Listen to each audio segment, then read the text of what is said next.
Je voyais à travers son fuselage, j'avais des hublots assez grands, une lumière blanche, alors, extraordinaire. Je dirais pas céleste, mais vraiment une lumière blanche, et je voyais à l'intérieur. Je voyais à l'intérieur, c'était une immense cavité blanche, et je voyais vraiment une transparence, ça m'a frappé.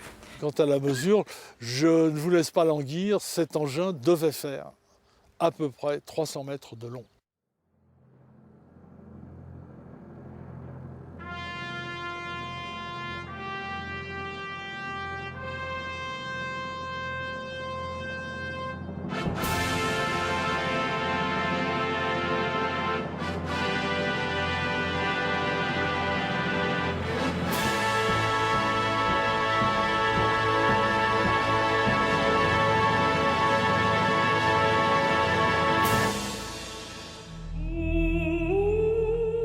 L'univers est un spectacle fascinant que nous fait découvrir la NASA et l'Agence spatiale européenne grâce à ses télescopes spatiaux Hubble et plus récemment Kepler. Leurs caméras explorent un quasi-infini et montrent des phénomènes stupéfiants avec entre autres la découverte d'une multitude de galaxies aux couleurs et aux formes époustouflantes. C'est une révélation pour les scientifiques et un pas de géant pour l'astronomie. Dans la galaxie, la Voie lactée, où se situe notre système solaire, les astrophysiciens découvrent également des exoplanètes, c'est-à-dire des planètes orbitant autour d'une étoile autre que le Soleil. Leur similitude avec notre planète Terre les rendrait susceptibles d'être habitables. La Voie lactée compte 100 milliards d'étoiles et l'univers observable au moins 100 milliards de galaxies, elles-mêmes incluant une multitude d'exoplanètes. Ces découvertes ont remis en question l'interrogation sur l'hypothèse de l'existence de formes de vie sur d'autres planètes. Et avec cette hypothèse revient l'interrogation récurrente sur l'existence des ovnis. Sont-ils un produit de l'imaginaire, un mythe ou une réalité ? Malgré la foison de photos à l'authenticité plus que douteuse que l'on peut trouver sur Internet, le sujet ne peut pas être traité avec dérision. Depuis la nuit des temps, les hommes ont leur regard tourné vers le ciel, interpellés par les diverses manifestations qu'ils peuvent y voir et avec des interprétations des plus diverses, souvent basées sur des croyances en des entités supérieures ou des puissances divines. Ainsi, par exemple, dans la mythologie grecque, les phénomènes naturels tels que le vent, l'orage, la foudre étaient provoqués par les dieux qui se manifestaient ainsi. Grâce à ces recherches et à ces découvertes, l'homme a pu démystifier bon nombre de ces phénomènes et approfondir la connaissance de son environnement. Mais des temps les plus lointains dans le ciel, d'autres visions plus allégoriques sont mentionnées dans les Écritures saintes de quasi toutes les religions et reproduites comme ici avec ces tableaux bibliques. Étaient-ce déjà des manifestations d'extraterrestres ou toujours de la mythologie ?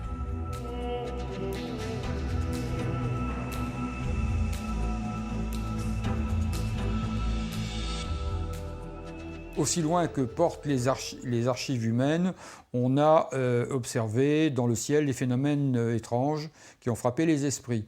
Mais leur apparition comme phénomène collectif avec un nom pour le désigner, ça date évidemment de juin 1947. C'est la fameuse observation de Kenneth Arnold. C'est là que pour la première fois on lui donne son nom populaire, les soucoupes volantes. C'est la date de l'entrée en scène des ovnis dans la conscience universelle. Pour interpréter la question des ovnis, il me semble qu'il y a quelque chose d'indispensable à faire, c'est tout simplement de les replacer dans le contexte culturel de leur apparition.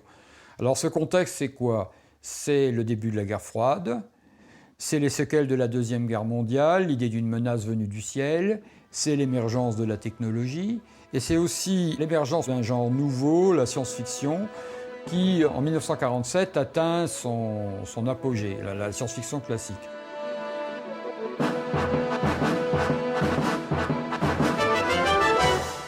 La science-fiction apparut dans la littérature à la fin du XIXe siècle. Un des premiers ouvrages fut écrit en 1898 par le Britannique Herbert George Wells, La guerre des mondes. Il fut repris à la radio en 1938 par un homonyme qui est devenu célèbre, Orson Welles. L'émission simulant l'invasion de la planète Terre par des Martiens déclencha aux États-Unis une panique hystérique. Par la suite, cet ouvrage fut aussi adapté au cinéma. Ce thème de littérature et de film se développa rapidement jusqu'à nos jours, très souvent avec succès.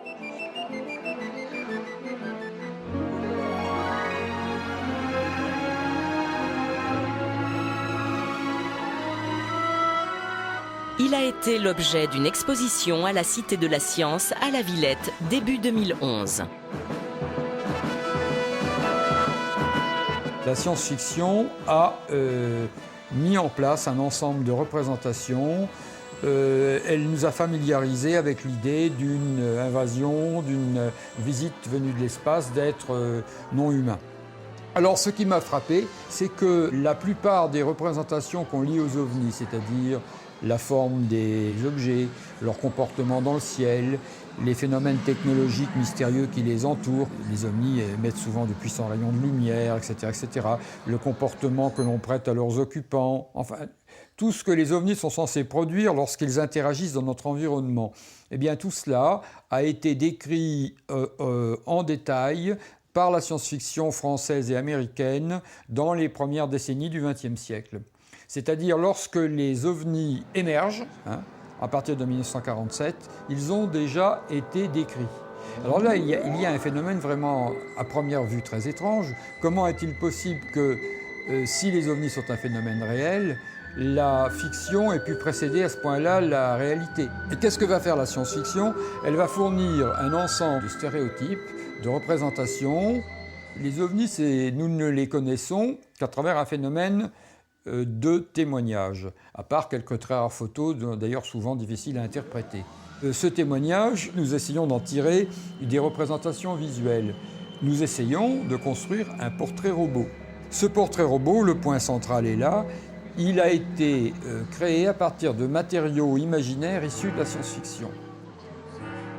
L'impression que j'ai, c'est qu'il est très difficile de nier qu'il y ait des manifestations non identifiées, qu'on observe dans le ciel, à proximité du sol et parfois même au sol, des phénomènes que l'on ne comprend pas.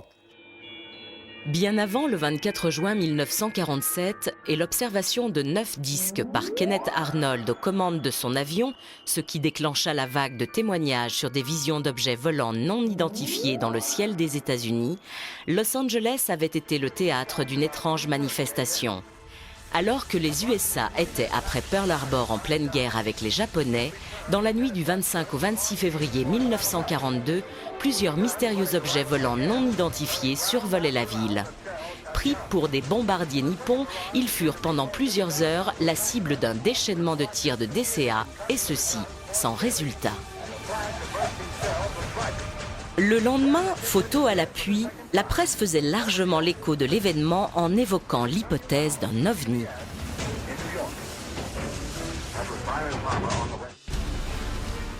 Fait particulièrement troublant, le témoignage de l'ancien pilote de chasse Jean Kissling. Aujourd'hui très âgé, il aurait tenté durant l'été 1945, au-dessus de la base de Selfridge dans le Michigan où il était affecté, d'intercepter un ovni en le mitraillant. Son témoignage a été recueilli en 2008 par Alain Boudier, président de la commission 3AF PAN, Association aéronautique et astronomique de France, composée de sommités scientifiques entre autres. La commission PAN est chargée de l'observation de phénomènes aérospatiaux qui ne peuvent être rattachés à des aéronefs connus ou expliqués par la physique contemporaine. Parti en mission à bord de son P-47 à 15 000 mètres d'altitude. Il lui a été ordonné de mitrailler les objets et à ce moment-là, il a vu les objets se transformer en soucoupes volantes et s'éloigner à une vitesse absolument phénoménale.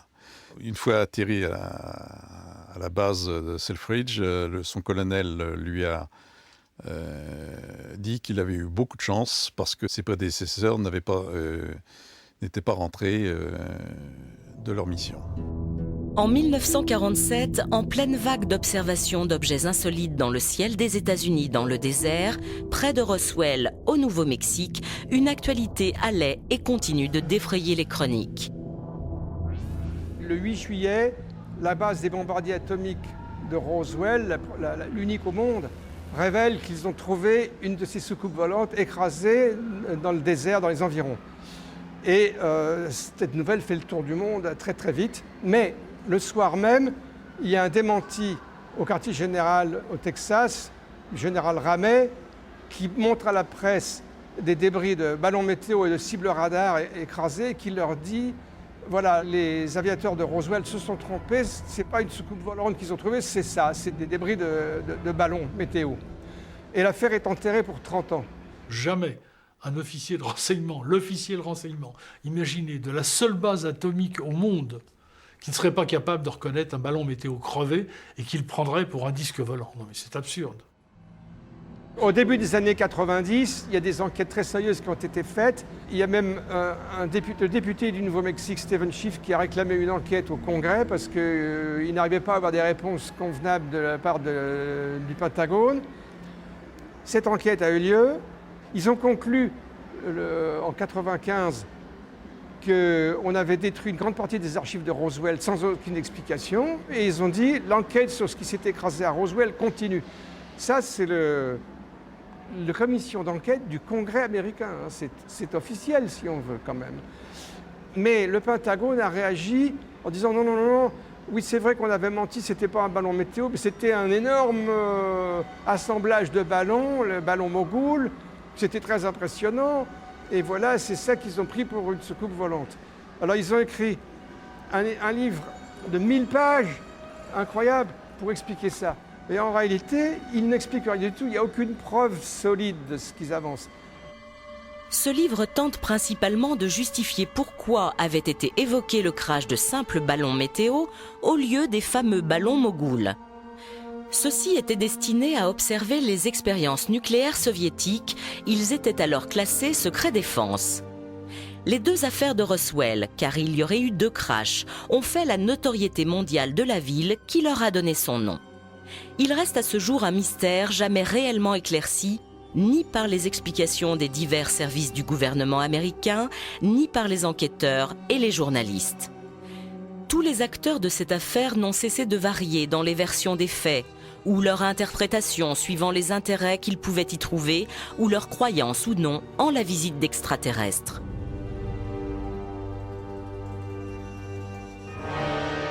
L'affaire s'est encore compliquée en rebondissant en 1993 avec la diffusion de photos et d'un film sur l'autopsie du cadavre d'un des 4 aliens supposés avoir été découverts dans les débris de l'un des crashs. À ce jour, à peu près tout le monde s'accorde à dire que ce fut une supercherie. C'est sur l'instigateur et sa motivation que les avis divergent encore. Les plus fervents défenseurs de l'hypothèse de visite d'extraterrestres et pour eux d'une désinformation sur le sujet se basent entre autres sur des documents déclassifiés de l'US Navy. Ces derniers décrivent précisément de très nombreuses observations de disques ou autres objets volants non identifiés aux États-Unis ou ailleurs dans le monde. La matérialité de ce phénomène n'est pas démontrée. Or, il existe des documents qui la démontrent. Et ça, c'est très important. Ces documents sont connus, ces documents sont déclassifiés. Il y en avait, pour vous donner un exemple, 85 000 en 1985. 85 000 pages dactylographiées qui parlent toutes du même sujet, qui représentent des documents militaires et qui toutes vont dans le même sens. Il y a effectivement des incursions qui, dans les années 65, se font de plus en plus précises au-dessus des bases atomiques américaines. Il y a des déprogrammations d'ogives prêtes à être lancées sur les Russes, etc., etc. Ce rapport décrit des survols de la Scandinavie qui sont intervenus alors que la flotte américaine qui revenait de Bikini, donc de l'opération Crossroads, où de nombreuses bombes atomiques avaient été tirées, la flotte entrait dans les eaux territoriales scandinaves. Il est plus que probable qu'on avait affaire à des engins qui n'étaient pas de ce monde, en tout cas pas d'une technologie humaine, qui recherchaient la source des bombes atomiques. Le rapport fait allusion à des missiles qui sont vus à relativement basse altitude, mais certains à très basse altitude, au-dessus de la Scandinavie. Ils ressemblent d'assez loin à des fusées V1. Ces missiles ont des caractéristiques très différentes. Ils émettent une flamme toutes les 3 secondes, ce qui n'était pas du tout le type de propulsion d'un V1. Il leur arrive de s'autodétruire, apparemment, quand leur mission est terminée.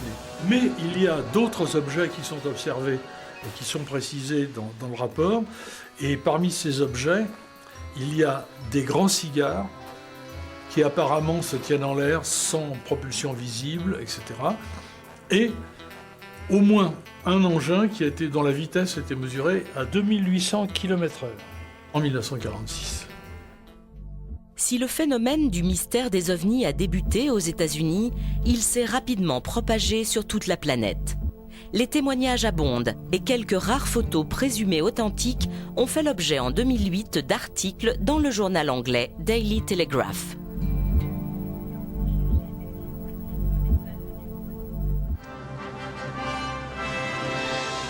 Comme elle est exposée à la Cité de l'Espace à Toulouse, l'exploration spatiale, qui démarra durant la seconde moitié du XXe siècle, a été lancée pour l'étude de l'univers et la recherche de traces de vie ailleurs. Les ovnis, les extraterrestres, ont déclenché bien des interrogations, à la fois dans le grand public et certaines instances gouvernementales. Aux États-Unis, l'US Air Force initie en 1966 la commission Condon et en France, le CNES crée en 1977 un service officiel d'enquête, le GEPAN. Pour beaucoup, leurs conclusions restent trop évasives. Certains suspectent même une volonté de désinformation des populations. Pour tenter d'apporter des réponses, des initiatives privées prennent le relais avec entre autres en 1995 aux États-Unis un colloque organisé par Lawrence Rockefeller. Il est composé de scientifiques et de membres spécialisés en ufologie.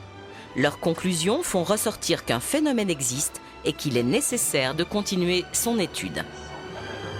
En France, en 1999, une association présidée par Denis Letty, général de l'armée de l'air, composée d'anciens auditeurs de l'Institut des hautes études de la défense nationale associés à des experts, rédige un rapport remis au président de la République de l'époque, Jacques Chirac, et à son Premier ministre, Lionel Jospin. Les avant-propos du général Letty et la préface du général Norlin interrogent grandement sur l'interprétation des enquêtes. Le général Norlin, que j'ai bien connu, avec lequel j'ai volé une fois extraordinaire, et qui était à un moment le patron de la défense aérienne, a signé des 2 mains une préface en disant attention, il y a un problème et il faut absolument étudier ce problème qui peut avoir des conséquences sur l'ensemble de l'humanité. La commission rapporte de nombreux témoignages dont certains émanent de pilotes. D'autres sont devenus emblématiques de l'ufologie, comme les photos d'André Frénial prises en Auvergne au lac Chauvet le 18 juillet 1952. Ces photos ont fait la une des journaux de l'époque.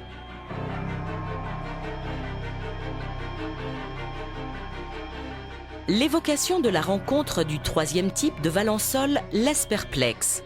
Le témoin, Maurice Masse, raconte qu'au petit matin du 1er juillet 1965, alors qu'il travaillait dans un champ de lavande, il entendit un puissant sifflement. Cherchant à en découvrir l'origine, en contournant un mur de pierre, il entrevoit un engin en forme de ballon de rugby, de la grosseur d'une voiture et de couleur neutre mate. Il distingue aussi 2 petits hommes accroupis qui se relèvent à son approche avant que l'un d'eux le paralyse en lui braquant une sorte de tube. L'enquête de gendarmerie qui suivit releva des traces laissées dans le sol et confirma la véracité du témoignage. Les rencontres du 3e type sont des faits rarissimes et lorsqu'elles sont étayées par des indices matériels, elles laissent particulièrement dubitatifs. Le rapport Cometa, confidentiel à l'origine, fut repris par un hebdomadaire national qui en tira un numéro spécial. Les informations données déclenchèrent une prise de conscience collective sur le phénomène. D'autres témoignages contribuèrent à l'alimenter. Les personnels navigants sont les témoins les mieux placés et les plus crédibles pour faire des observations détaillées et précises. Le colonel Jack Crean, aujourd'hui à la retraite, débuta sa carrière comme pilote de chasse. Il fut par la suite chef moniteur, officier de sécurité des vols, instructeur combat aérien, leader de la patrouille de France, avant de quitter l'armée pour occuper la fonction de commandant de bord à Air France. En septembre 1975, durant une mission d'entraînement sur Mirage 3, il fut témoin avec son coéquipier d'une étrange rencontre. J'ai vu passer devant moi, on m'a estimé 7 ou 8 km, ce qui ressemblait d'abord à un avion de ligne, un fuselage d'avion de ligne. Bien éclairé. Et là, j'appelle le contrôle en disant, dis donc, ça va pas là, on va se faire engueuler. Hein, s'il y a un avion civil qui passe au milieu de nos exercices, c'est pas dans les règles. Et le contrôleur me dit, j'ai pas de contact radar là-dessus. Je dis, moi, écoute, je vois quelque chose de gros et qui passe devant nous. Et mon équipier qui était en train de rassembler, je lui demande de confirmer. Il me dit, oui, je vois bien, il y a un avion là en face de nous. Et le contrôleur confirme qu'il n'a pas de contact radar. Cette chose-là passe devant nous. Et comme le contrôleur me confirme qu'il ne voyait pas, on rentre dans une mission de police du ciel, en fait, comme on a à l'époque. C'était la guerre froide, donc on met la post-combustion. On essaye de rassembler sur cet objet volant. Et alors, on s'est approché assez près. La nuit, c'est très difficile. Hein, quand on n'a pas une référence, c'est très difficile d'avoir une distance et une grosseur. Bon, ça me paraissait... C'était une forme, en fait, un peu comme un ballon de rugby. Et au moment où on approche assez près, pop, ça disparaît en une microseconde. J'ai une accélération qui nous laisse vraiment sécher. Je redemande au contrôleur radar s'il a toujours eu aucun contact. Il me dit non, rien, de rien. Bon, ben, on reprend donc notre entraînement. Deuxième présentation. Là, je suis chasseur. Et au moment où j'arrive à 7-8 km de la fin de mon rassemblement, paf, ça réapparaît de nulle part. Comme on aurait pu dire un autre avion de chasse ou un autre avion, enfin plutôt un autre avion qui observait, bon, c'est la troisième dimension ce qu'on faisait. Je rappelle le contrôleur, il me dit non, moi j'ai toujours pas de contact radar. Là, ma collègue rassemble, on met la post-combustion et on y va pour rassembler sur cet objet volant. On accélère même assez fort, donc on avait Mach 1.6, il fait à peu près 1700 km/h. Et au moment où peut-être ces choses-là nous sentent menaçants, pareil, ça disparaît en une fraction de seconde, une accélération époustouflante. Je demande au contrôleur s'il n'a toujours pas de contact radar, parce que ça fait quand même 2 fois que ça se présente. Il dit non, on refait un autre exercice, on se représente une 3e fois. La chose réapparaît de nulle part, en état d'observation, bon, non menaçante, mais qui est en train de regarder gentiment, parce qu'apparemment c'est intrigué par ce qu'elle est en train de faire. On essaye de rassembler de nouveau, de se rapprocher le plus vite possible. Moi, je me rappelle ce qui m'a intrigué, c'est que je voyais à travers son fuselage, j'avais des hublots assez grands, une lumière blanche, alors, extraordinaire. Je dirais pas céleste, mais vraiment une lumière blanche, et je voyais à l'intérieur. C'était une immense cavité blanche, et je voyais vraiment une transparence, ça m'a frappé. Mais ça disparaît aussi en un clin d'œil. Donc là, on manque de pétrole, on rassemble, on perce, comme on dit, on va se poser à Creil. Contrôleur, bon, le débriefing, il dit moi j'ai rien vu, bon. Et avec le collègue, on a dit bon, on ne dit rien non plus, puisque de toute façon, si on fait un rapport un peu circonstancié, on va choisir le psy, choisir le médecin, ou alors on est au secret, donc ça ne présente pas beaucoup d'intérêt. On était assez habitués à reconnaître ce qui se baladait dans le ciel, et ça, j'ai jamais rien vu d'autre de toute ma carrière aéronautique. Et j'ai jamais vu non plus des performances pareilles. Je ne pense pas qu'à l'heure actuelle, on a produit des objets volants qui sont capables de telle accélération, et même du genre de manœuvre, puisqu'il est parti un petit peu... donc des accélérations qui sont gigantesques. Alors donc la question que moi je me suis posée un peu, je me pose encore, si ça n'est pas terrestre, donc c'est extraterrestre. Alors qui est derrière ça? C'est la question. Jean Grélé commença sa carrière aux États-Unis comme pilote de chasse dans l'US Air Force, puis fut commandant de bord à Air France durant 20 ans. Il dénombre 17 500 heures de vol à son actif. Il fut 3 fois témoin de phénomènes et de visions qui laissent perplexe. Son premier témoignage remonte à 1966. J'étais second pilote dans un Boeing 707 d'Air France. Le commandant de bord était à sa place à gauche. Nous avions un radio, un navigateur et en plus un ami du commandant de bord était venu nous rendre visite. Donc nous étions nombreux et tous ont vu la même chose sur mon écran radar. Nous avons été doublés au sud de Rio de Janeiro par un engin qui allait à peu près à 5000 à l'heure, détecté au radar, suivi au radar, vitesse mesurée au radar, donc aucun problème quant à la vitesse. Le retour de l'écho était à peu près celui qu'aurait donné un Boeing 707 de l'époque, donc quelque chose d'assez considérable. Alors, c'était naturellement non identifié pour 2 raisons. D'abord, on ne l'a pas vu. Nous étions au-dessus d'altostratus qui nous empêchait de voir le sol, et cet engin est passé en dessous de nous et sur notre droite. Et la suivante a eu lieu en 1984, j'étais alors commandant de bord, aux commandes d'un Boeing 747 d'Air France sur le Los Angeles-Montréal. Et là, nous avons été doublés par quelque chose. Ce quelque chose ressemblait à un groupement de sphères métalliques derrière lequel une énorme traînée lumineuse, et je dis bien autolumineuse, il était précisément minuit en heure locale, nous a doublés par la droite. Et à ce moment-là, c'est le contrôle de la navigation aérienne qui nous a demandé ce que nous avions vu passer. 2 autres avions sont intervenus sur la fréquence, un Lufthansa et un Olympic Airways qui avaient vu la même chose que nous, mais qui étaient un petit peu plus loin de la trajectoire de cet engin. Alors en gros, cet engin avait une trajectoire parfaitement horizontale, très légèrement, comme altitude, très légèrement supérieure à la nôtre, et il a disparu finalement à l'horizon. En plus de ces 2 observations en vol, le commandant Grélé en a fait une 3e au sol cette fois avec un groupe de personnes. Tous ont fait une déposition identique à la gendarmerie. On a vu virer très lentement et passer devant nous une énorme structure qui donnait l'impression d'être, je dirais, une structure métallique avec de nombreuses lumières tout au long. Et cette structure portait à l'avant 2 phares dirigés à peu près vers le sol à 45 degrés, mais curieusement dont la lumière s'interrompait avant d'arriver au sol. Donc une lumière très dense et puis brutalement qui s'arrêtait. Et on avait l'impression que cet engin était propulsé par 2 faisceaux de lumière blanche qui m'ont un peu rappelé ce que j'avais vu à Los Angeles, je dois l'avouer. J'ai tendu ma main et l'engin couvrait cette surface, cette longueur à bras tendu. Mon voisin de droite qui était dans l'aéronautique a fait la même chose. Cet engin devait faire à peu près 300 mètres de long. Les déclarations sur des visions d'OVNI ne sont pas que du passé. L'été 2011 a été riche en témoignages.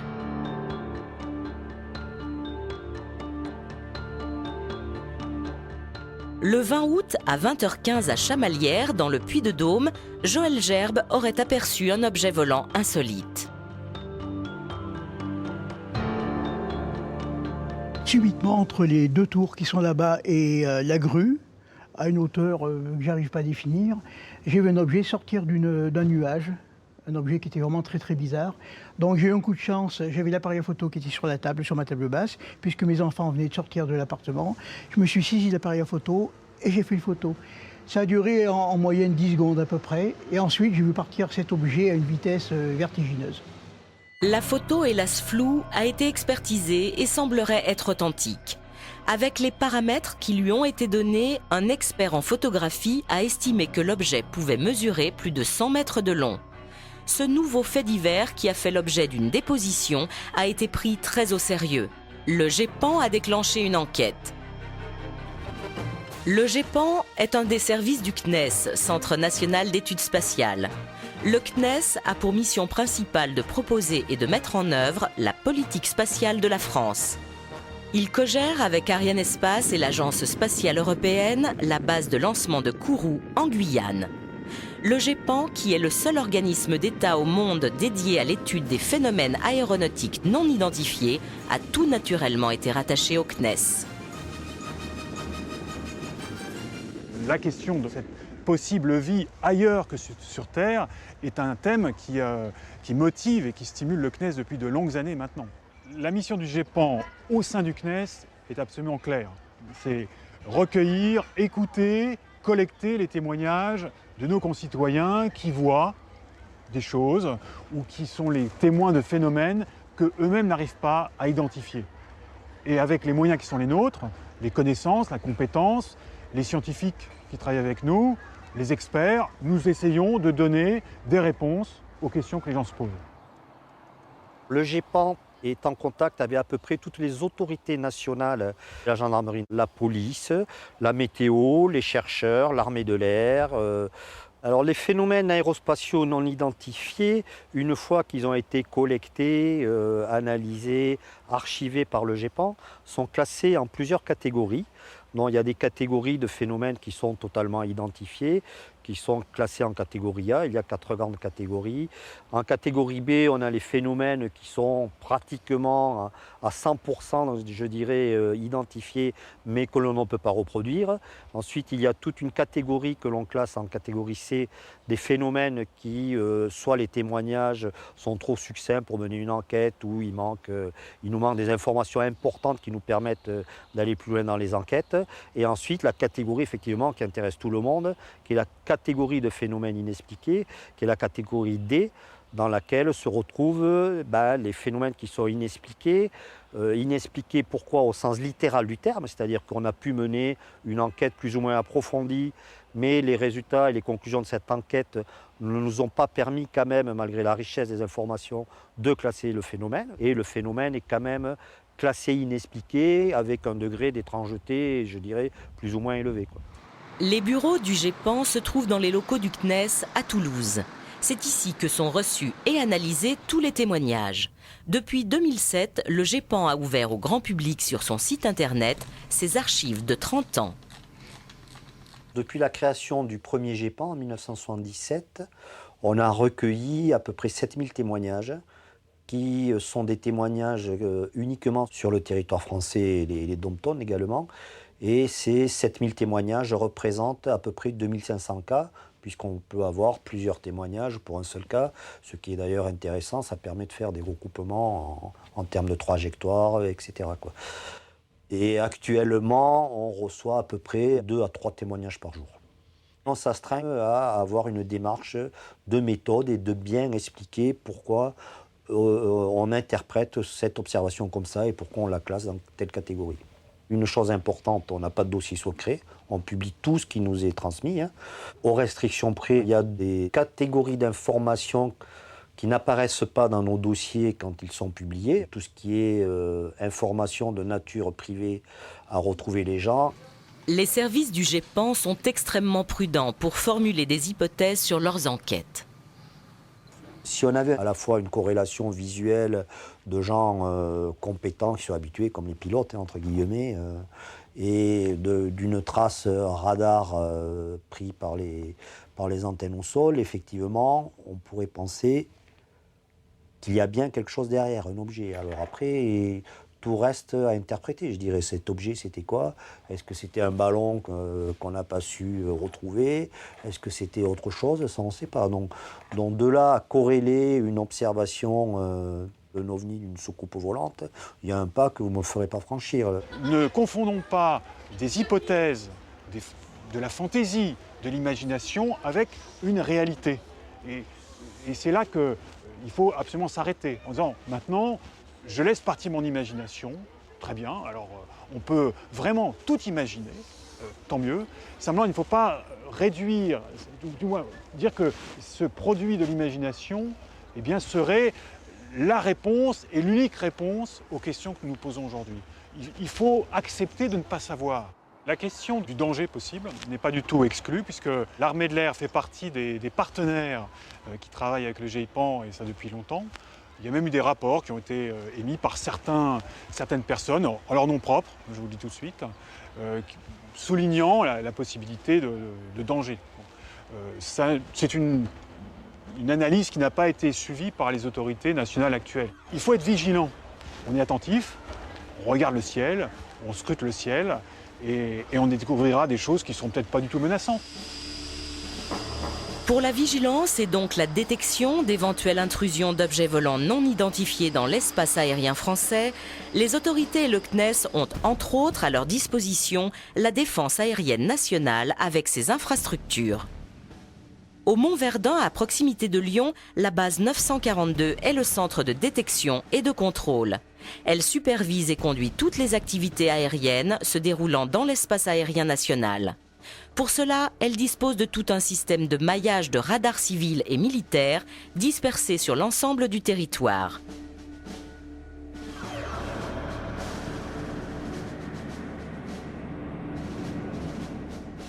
Nous n'avons eu aucun écho-radar de pan. Quelquefois, on a des observations qui sont faites par des personnels au sol et nous n'avons aucune trace radar. Pour la partie défense, Donc le Centre national des opérations aériennes est l'organisme qui centralise toutes les informations relatives aux phénomènes aérospatiaux non identifiés.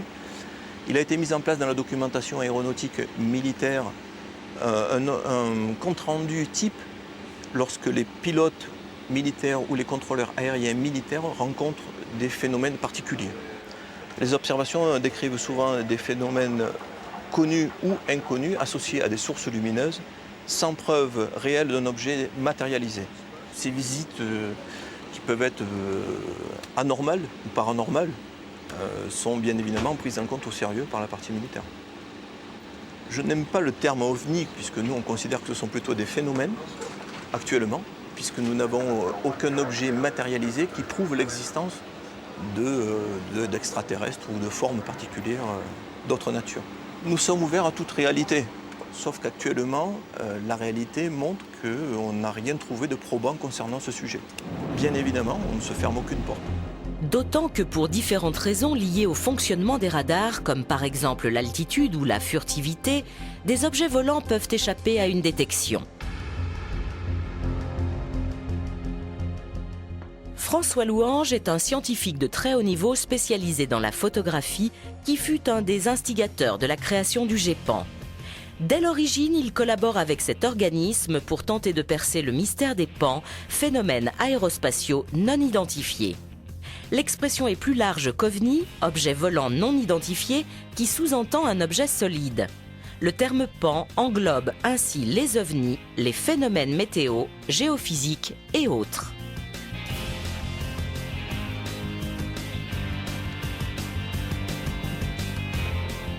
J'ai très vite pensé qu'il y avait certainement matière derrière cette question des ovnis à faire un travail, disons, scientifique, de recherche rationnelle pour essayer de comprendre ou de caractériser ces choses qu'on rapportait et qui n'avaient pas d'explication a priori. Je me suis spécialisé depuis plusieurs dizaines d'années sur l'analyse des clichés présumés d'ovnis, photos, vidéos, etc.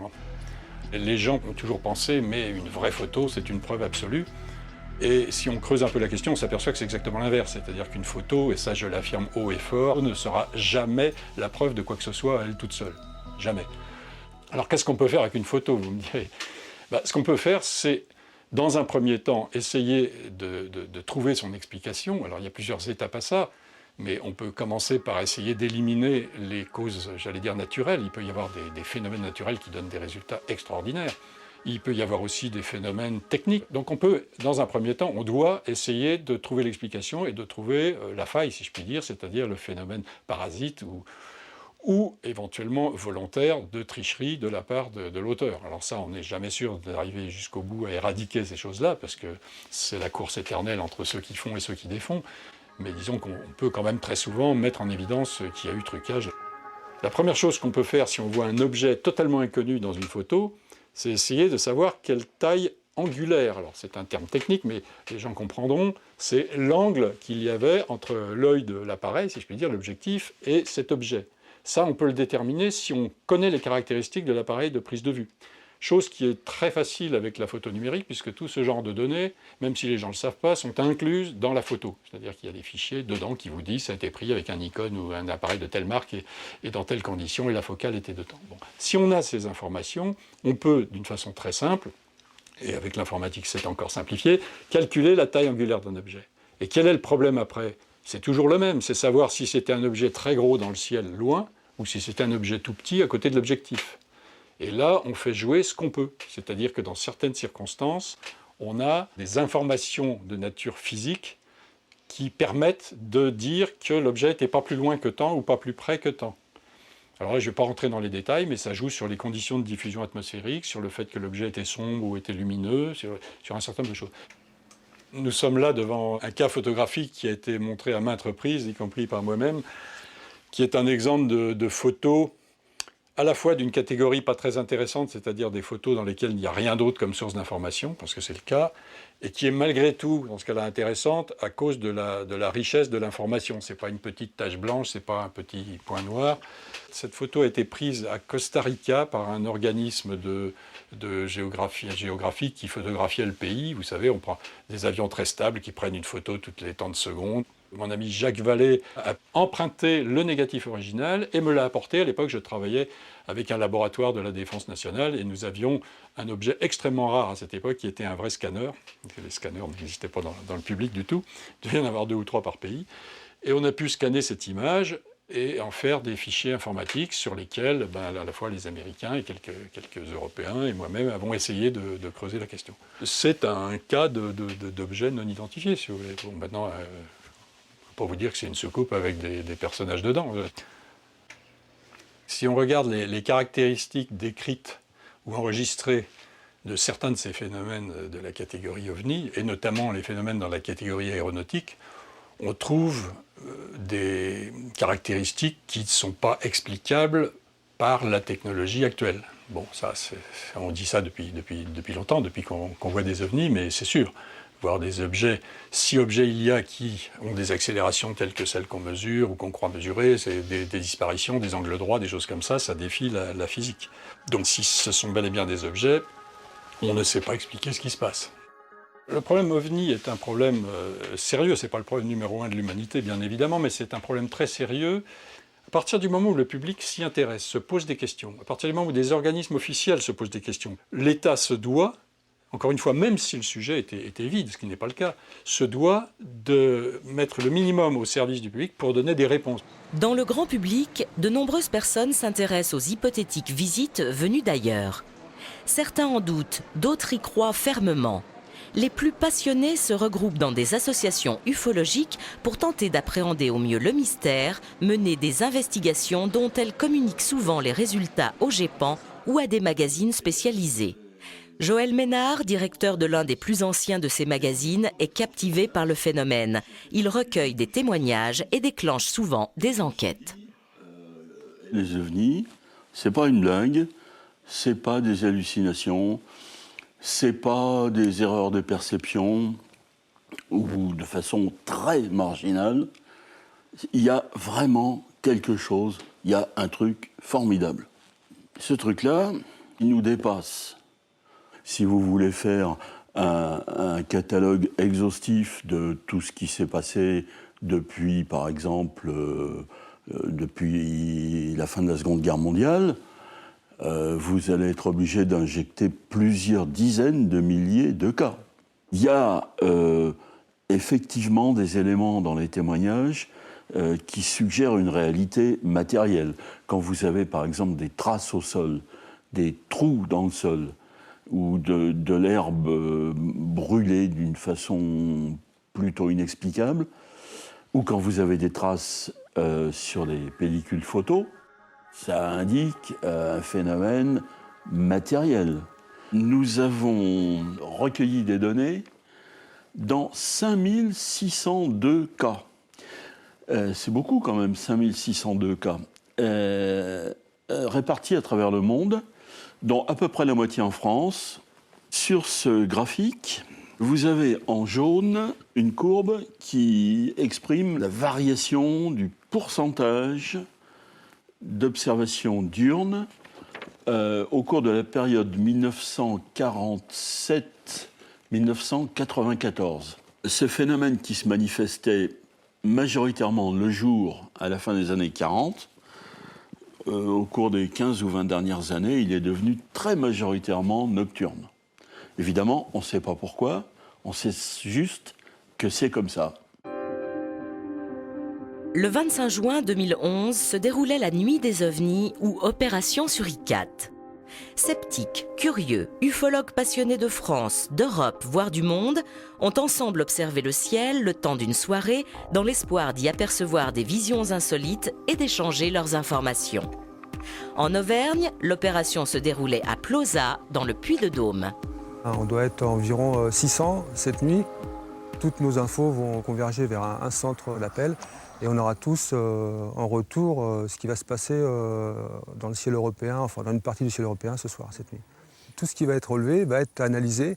Il y a 2-3 mois de traitement où on va comparer avec le trafic aérien, le trafic satellite, tout ce qui pourrait être susceptible de méprise pour avoir un résumé intéressant de ce qui peut se passer, quoi. Voilà. Nos avions sont surveillés, nos aéroports sont surveillés. et nos sites nucléaires sont surveillés. Alors, pour quelles raisons ils seraient surveillés? Moi, je pense qu'on est dans une phase où, sans le savoir, nous, terriens, on est peut-être à la veille de trouver un moyen d'aller beaucoup plus vite dans l'espace. Et quand nous aurons trouvé ce moyen rapide, nous allons peut-être poser des problèmes. Parce que nous sommes assez nuisibles, en fait. On voit bien, même entre nous, nous sommes très nuisibles. J'essaierai de voir ça avec les documents que j'ai pour voir ce que ça pourrait être. Tiens, carnet CVS. Point rouge et blanc, vitesse constante, allant de l'est vers l'ouest, vient de hausser son altitude subitement, continue son ascension, vient de disparaître de mon champ de vision, dans le 37. Il y a beaucoup de petits incidents, de petits événements, comme il y aura ce soir, qui sont intéressants, mais qui n'apportent pas assez d'informations. Et on est en quête, nous, de vraies infos, quoi. Notamment quand il arrive en cas d'atterrissage ou en cas de rencontres rapprochées, etc. On a un ensemble d'informations plus intéressantes. Ça regarde. Ah oui. Regarde là. Ça fait voir. Ah oui, c'est un objet lumineux qui est en train de passer, regarde. C'est éteint là, non? C'est peut-être une rentrée atmosphérique, mais là, non, je dirais pas une rentrée atmosphérique. Ça avait un peu une trajectoire un peu désordonnée, alors c'était un peu bizarre. Depuis 1954 et la vague d'OVNI qui aurait déferlé sur la France, le phénomène défraya épisodiquement les chroniques des médias. Bien que moins important en nombre que durant cette fameuse année, les témoignages continuèrent et continuent d'affluer, attisant la curiosité de journalistes dont certains se sont particulièrement investis dans le sujet. Sur les ovnis, on sait qu'il y a une énigme, on sait qu'il y a maintenant des cas qui restent absolument insolubles, qui laissent penser qu'il y a une composante physique, qu'il y a une composante technologique qui n'appartient peut-être pas à la Terre, qui fait qu'on est tenté d'avoir des hypothèses qui nous mènent vers les solutions extraterrestres. À partir du moment où on peut imaginer que des véhicules se déplacent dans l'atmosphère terrestre, ils peuvent très bien se déplacer également sous la mer. On peut imaginer une technologie qui permet cet état de choses. On les appelle les OPNI, objets plongeants non identifiés, car bien souvent, ce qui a été noté par les équipages, à la fois de marine internationale, c'est l'objet qui se déplace dans le ciel et qui d'un seul coup plonge dans la mer. Les ovnis, on sait avec certitude qu'il y a une question qui est posée par cette présence insolite, qui est une présence indéfinissable, mais techniquement qui est quelque chose sur lequel il faut compter et sur lequel il faut réfléchir. Ça devient urgent. Pour l'évitement qu'auraient d'éventuels visiteurs à notre égard, des scientifiques évoquent un respect et une précaution. Les extraterrestres voudraient éviter un choc brutal et dévastateur entre deux civilisations de niveaux très différents. Quant à la diversité des formes des ovnis, certains l'expliquent en évoquant l'éventualité de plusieurs origines stellaires des aliens. Moi, je suis persuadé qu'on est évidemment toujours observé par une ou plusieurs civilisations extraterrestres, parce que je suis intimement persuadé que nous ne sommes pas seuls dans l'univers et que la vie extraterrestre foisonne. Il y a probablement des milliards de mondes habités dans l'univers. Et comme notre civilisation technologique, elle a démarré au début du XXe siècle, donc on a en gros un siècle de progrès technologique un peu significatif. Et notre planète a 4,5 milliards d'années. L'univers a 13,7 milliards d'années. Donc on peut imaginer des civilisations qui sont nées des milliards d'années avant la nôtre. De quoi serait capable une civilisation qui n'aurait que 5000 ans d'avance par rapport à la nôtre? On ne peut pas venir depuis ces étoiles jusque chez nous dans un laps de temps raisonnable, en quelques jours ou en quelques semaines, puisque selon les lois de la relativité, on ne peut pas dépasser la vitesse de la lumière, 300 000 km par seconde, c'est-à-dire en gros la distance de la Terre à la Lune en une seconde, et malgré cette vitesse faramineuse, déjà pour traverser notre galaxie, il faut 100 000 années-lumière. 100 000 années à 300 000 km par seconde. Donc les astrophysiciens qui respectent, ils ont raison, les lois de la relativité découvertes par Einstein, vous disent ce n'est pas possible. Mais ça, c'est dans le cadre des lois qui sont loin d'être terminées. On a découvert quelques lois, mais il y a d'autres lois que l'on va découvrir qui vont transcender tout ça et qui permettront sans doute de prendre des raccourcis de l'espace. Depuis fin septembre 2011, la découverte de physiciens du CERN de Genève pourrait remettre en question la théorie d'Einstein sur la relativité. Désormais, si cette découverte était bien confirmée, en reconsidérant la notion du temps telle qu'on la connaît, les voyages interstellaires entreraient dans le domaine du possible. On pourrait alors imaginer que d'hypothétiques civilisations bien plus anciennes que nous et situées dans d'autres systèmes solaires auraient pu maîtriser cette science et la mettre en application.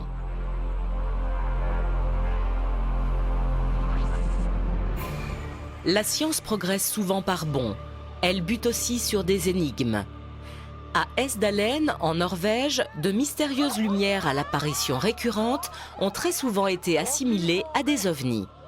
Ces faits ayant très largement débordé des frontières ont intrigué la communauté scientifique mondiale qui cherche à élucider le phénomène. Les phénomènes qui sont observés dans la vallée d'Esdalen sont des phénomènes lumineux qui ont été observés par de nombreux témoins. Il y a des témoignages historiques, des écrits historiques, et donc on ne peut pas nier la véracité de ces phénomènes lumineux. On est face à des phénomènes inexpliqués et notre objectif scientifique est de les comprendre. Pourquoi les comprendre? Tout simplement parce que ça fait partie de la connaissance de la Terre, de la connaissance du vivant, qu'il faut bien aller au-delà pour pouvoir se propager dans l'avenir. D'autre part, si on parvient à comprendre ces phénomènes lumineux, il est possible qu'on puisse les rapprocher de certains phénomènes, cette fois-ci aérospatiaux non identifiés, les PAN. Et c'est pour ça que si on arrive à comprendre une petite partie de ces phénomènes, on peut peut-être répondre à certaines questions que se pose le GEPAN sur des PAN. On va faire des investigations dans la vallée d'Esdalen pour ces phénomènes lumineux, mais ces phénomènes lumineux n'ont rien à voir avec des ovnis. Et on va essayer de les comprendre, de comprendre leur mécanisme. Après, nous chercherons à comprendre l'origine de ces phénomènes et de les rapprocher avec certaines observations qui sont dites phénomènes aérospatiaux non identifiés, voire ce que vous appelez ovnis. Mais en premier lieu, ce qui est observé à Esdalen ne sont pas des ovnis. Simplement, la vie extraterrestre et autres est un sujet qui semble important d'étudier. Il y a des points quand même qui sont forts, puisqu'il y a de nombreux témoignages sur des phénomènes aérospatiaux non identifiés, qui sont relatés par des témoins nombreux et fiables. Donc je pense que ce sont des études à poursuivre dans le futur.